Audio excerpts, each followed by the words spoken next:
Now, how old should you be to have the vote? In next year's Scottish referendum, 16 and 17-year-olds will be allowed to take part, we think.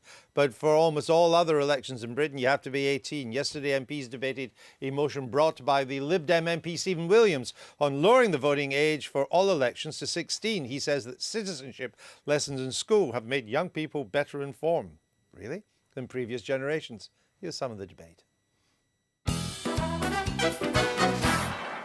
This generation of young people have had all the educational opportunities to understand the democratic system, yet we continue to withhold from them the opportunity to put that knowledge into practice. We should not continue to withhold the vote from the best educated generation of young people. I've been in command of soldiers aged 16 and 17 who are desperate to go on operations, but they're not allowed to do so because this country considers them still to be children. Now, forgive me, the honourable gentleman is suggesting that a 16-year-old should be able to vote, presumably to send our soldiers to war, but can't go to war himself or herself till she's 18. Extraordinary. I start from the perspective that extending the franchise has historically always been a good thing, and that in a democracy people should have the right to shape the decisions that affect them unless there is a really, really good reason why not. So my starting point is not why lower the voting age, but actually why not lower the voting age to 16? Why prevent people from voting, as my honourable friend has said, until they're 18 or even 23 in the case of some young people voting in general elections for the first time. The Scottish referendum actually gives us an opportunity to see how this can work. Why don't we use the Scottish referendum as a pilot to make sure that 16, 17, 18-year-olds do have their say in that referendum? And then we look back on how that referendum goes, because actually I do agree the genie is out of the bottle once you have 16-year-olds voting in the referendum. And I think that the argument then to say to them that as soon as the general election happens the next year, they are then denied the vote is going to be very difficult.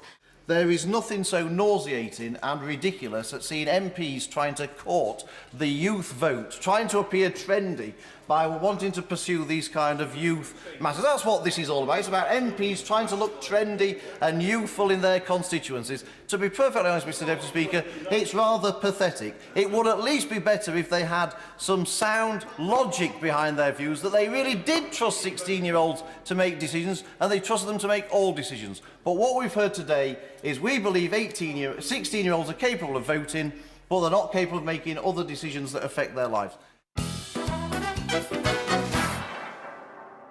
And at the end of the debate, MPs voted in favour of reducing the voting age to 16, and they did so by 119 votes to 46. By my arithmetic, that's a majority of 73. But of course, the decision is not binding on the government. I mean, how could the Commons bind the government? And is unlikely to be taken up in the near future. Now, before we go on, I can tell you Andy Murray has won against Federer in Australia and now goes on to the final on Sunday morning there. And having now caused us problems with the daily politics, he'll now do so with the Sunday politics on BBC One. But great to see him in the final down there in Melbourne. Back to votes for 16. With us now, Philip Cowley, Professor of Parliamentary Government from the excellent University of Nottingham, and Ramel Affleck of the British Youth Council, who's been on before. Now, I don't detect there's any great clamour for votes at 16, is there? They're not. Kids aren't demonstrating on the street saying, give us the vote, give us the vote. You won't find, young people demonstrating and doing all those sorts of things, because actually, a lot of young people, as it's shown with the younger voters who can vote at the moment, they're maybe not as interested in politics as maybe they should be, and so that's the reason why I don't think you would find that sort of thing happening with this issue, and also there are a lot of other issues at the moment that young people feel passionate about, other than voting at 16. Voting. Yeah. What's the reason for not cutting the age?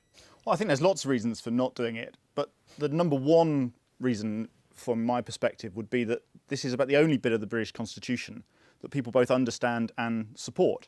There was a survey a couple of years ago which looked at 11 different aspects of the British Constitution and found only one that a majority of people said they understood and supported, and that was votes at 18. Right. So it's popular in the country. No, votes at 18. That's 18. what I mean. Exactly. Yeah.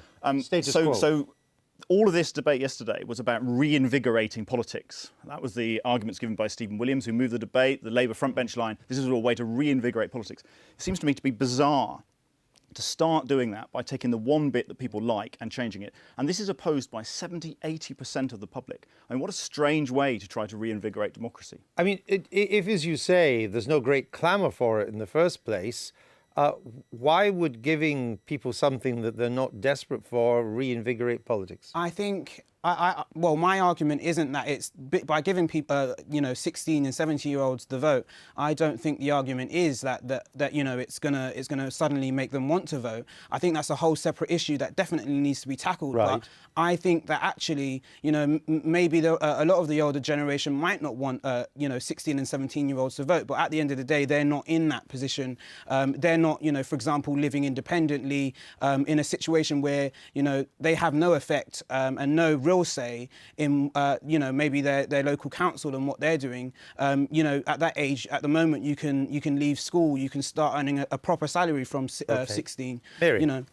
Well, look, nobody ever wants the British Constitution changed. We are a nation of recidivists, and that's why we're stuck back in the We change the Constitution all the time. Well, yes, but... Scottish devolution, Welsh devolution, but referendo and AV, a mayor for London. Nobody's ever crying out for it. But on the broader point... Lords. Oh, that didn't work. No, it didn't.